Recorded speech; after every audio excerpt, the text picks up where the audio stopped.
Today I'm gonna talk about the movie name called Sleeping with My Student and let's start the movie। कहानी की शुरुआत में हम एक लेडी को देखते हैं जिसका नाम जूल है। वो अपने हस्बैंड से लड़ रही होती हैं क्योंकि उसके हस्बैंड ने जूल से तंग होकर किसी दूसरी लड़की के साथ अफेयर चला लिया होता है। ये बात जूल को पता चल जाती है। वहीं कार के अंदर इनका छोटा सा बेटा होता है। तभी जूल अपने हस्बैंड से कहती है वो उसका नहीं हो सकता तो किसी का नहीं हो सकता। वो कार के स्टीयरिंग को घुमाने लगती है जिसके कारण उनका एक्सीडेंट हो जाता है। इस एक्सीडेंट में उसका हस्बैंड तो मारा जाता है मगर जूल और उसका बेटा बच जाते हैं। फिर हमें कुछ साल बाद का सीन दिखाया जाता है जहाँ पर एक स्कूल टीचर कैथी अपने दोस्तों के साथ सेलिब्रेट कर रही होती है क्योंकि अब वो टीचर नहीं रही, इसका प्रमोशन हो गया है, अब वो प्रिंसिपल बन चुकी है। मगर उसकी पर्सनल लाइफ थोड़ी इम्बैलेंस होती है क्योंकि वो अपने हस्बैंड के साथ नहीं रहती। तभी कैथी की एक दोस्त उसे कहती है उसे अपना मन बहलाने के लिए डेट करना चाहिए, पर कैथी इन सब के लिए मना कर देती है। ये तीनों आपस में बात कर रही होती हैं। तब इनके रूम का एसी खराब हो जाता है। वो रूम सर्विस को कॉल करती हैं।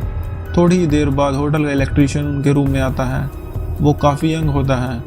वो एसी ठीक करते करते उनके साथ फ्लर्ट भी करता है। उसके जाने के बाद कैथी की दोस्त उसे फिर से उकसाने की ट्राई करती है। वो कहती है तुम्हें इस लड़की के साथ डेट करना चाहिए, मगर कैथी इस बात को मजाक में टाल देती है। कैथी अपने दोस्तों के सो जाने के बाद स्विमिंग करने जाती है।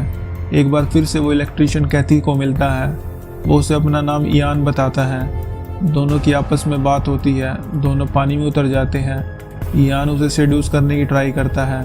कैथी भी उसकी बातों से इम्प्रेस हो जाती है। फिर दोनों रूम में चले जाते हैं और एक एक ड्रिंक लेते हैं। फिर इयान और कैथी इंटीमेट हो जाते हैं। अगली सुबह इयान उसे बिना कुछ कहे रूम से चला जाता है जहाँ हमें पता चलता है वो कोई इलेक्ट्रीशियन नहीं, दरअसल उसका दोस्त होटल में इलेक्ट्रीशियन का काम करता है। इयान उसकी जगह इलेक्ट्रीशियन बनकर होटल में आया था। ऐसा उसने क्यों किया ये आपको आगे पता चलेगा। इसके बाद इयान अपने घर वापस आ जाता है तो हमें पता चलता है इयान जूल का बेटा है और उसके हस्बैंड के मरने के बाद जूल ने दूसरी शादी कर ली होती है, मगर उसका दूसरा हस्बैंड ड्रग डीलर होता है जो उसे हमेशा नशे में रखता है। फिर इयान जूल से कहता है वो जल्दी सब ठीक कर देगा और वो उसे इस घटिया जगह से बाहर ले जाएगा। अब कैथी भी अपनी वैकेशन से वापस आ जाती है जहाँ हमें पता चलता है उसकी एक बेटी है जिसका नाम ब्री है। ये काफ़ी इनोसेंट लड़की होती है जिसकी वजह से उसका पास्ट अच्छा नहीं गुजरा था। ब्री पहले जिस स्कूल में पढ़ती थी वहाँ के बच्चों ने उसे इतना बुली किया था कि वो अपना सेल्फ कॉन्फिडेंस खो चुकी थी। इस वजह से कैथी ने ब्री का ट्रांसफ़र अपने ही स्कूल में करवा लिया होता है। स्कूल के पहले ही दिन कैथी को इयोन नज़र आता है पर वो उसे इग्नोर कर देती है। अब ब्री अपनी क्लास में चली जाती है और इयोन भी इसी क्लास का स्टूडेंट होता है। फिर हमें पता चलता है इयोन ने पिछली स्कूल से ट्रांसफर इस स्कूल में ले ली है। अब इयान जैसे ही क्लास में एंटर करता है वो ब्री के साइड वाले बेंच पर बैठ जाता है और वो ब्री से दोस्ती कर लेता है। फिर वो उसे उन स्टूडेंट से प्रोटेक्ट करता है जो उसे परेशान करते हैं। ये सब देखकर ब्री खुश हो जाती है क्योंकि इससे पहले उसकी किसी ने इतनी परवाह नहीं की होती। वो ये सब अपनी मोम को बता देती है। ये सुनकर कैथी भी रिलैक्स हो जाती है कि स्कूल में उसकी बेटी अकेली नहीं है। मगर बहुत जल्द कैथी को शौक लगता है ब्री जिस लड़की के बारे में बात कर रही है वो कोई और नहीं इयोन ही है। ब्री को इयोन के साथ देखकर वो परेशान हो जाती है। कैथी इयोन के बारे में इंफॉर्मेशन लेने के लिए अपनी सेक्रेटरी से पूछती है। वो कैथी को बताती है इयोन ने अपने पिछले स्कूल से स्कूल में ट्रांसफ़र ले ली है।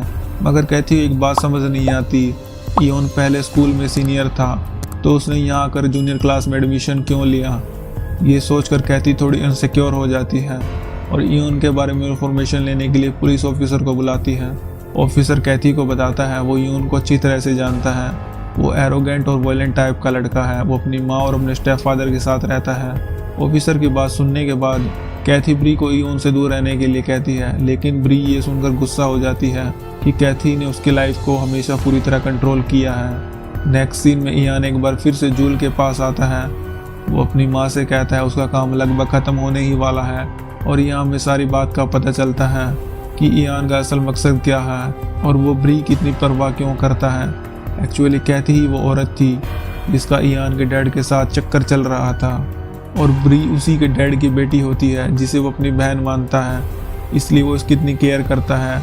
इयान कैथी से नफरत करता है क्योंकि जूल ने उसे ये कहकर बड़ा किया था कैथी ने उसके डैड को मारा है। इसके बाद इयान कैथी को ब्लैकमेल करने के लिए होटल वाली रात का फोटो भेजता है जिसे देखकर वो घबरा जाती है और कॉल करके अपनी फ्रेंड को बुलाती है और सारी कहानी एक्सप्लेन करती है।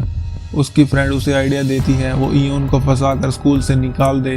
अब कैथी ऐसा ही करती है, वो रात में स्कूल में जाकर एक चाकू को इयोन के लॉकर में रख देती है। सुबह स्कूल खुलता है, वो ऑफिसर को बुला लेती है और इयोन का लॉकर चेक करवाने पर चाकू निकलता है। वो इयोन को फंसा देती है, मगर इयोन जाने से पहले कहता है मुझे इस बात की कोई परवाह नहीं है क्योंकि मैं स्कूल में पढ़ने के लिए नहीं आया था और मेरे पास होटल वाली रात का वीडियो है और तुम मुझे $50,000 दो, नहीं तो मैं ये वीडियो इंटरनेट पर अपलोड कर दूंगा। कैथी उसे कहती है मेरे पास इतना पैसा नहीं है, अगर होता भी तो मैं तुम्हें नहीं देती। कैथी का इतना कॉन्फिडेंस देखकर इयोन का प्लान फेल हो जाता है। अब वो अपने घर आ जाता है और फ्रस्ट्रेट होकर अपने स्टेप फादर को मार देता है। ऐसा करते देख उसे उसकी स्कूल की एक लड़की जीनी देख लेती है। दरअसल जीनी पहले से ही इयोन को लाइक करती है और वो अपने प्यार का इजहार करने के लिए उनके घर आई थी और डेड बॉडी को देखकर उसके होश उड़ जाते हैं। वो वहां से भागने लगती है, मगर इयोन उसे पकड़ लेता है और उसे कहता है अगर उसने इस बारे में किसी को बताया वो उसे भी मार देगा। अब इयान एक प्लान बनाता है, वो स्कूल में जाकर ब्री को अपने साथ ले जाता है। ऐसा करते हुए उसे फिर से जीनी देख लेती है, मगर डर की वजह से जीनी किसी को कुछ नहीं बताती। इयोन कैथी को फोन करके कहता है अगर उसने मुझे $50,000 नहीं दिए तो वो ब्री को मार देगा। ये सुनकर कैथी घबरा जाती है।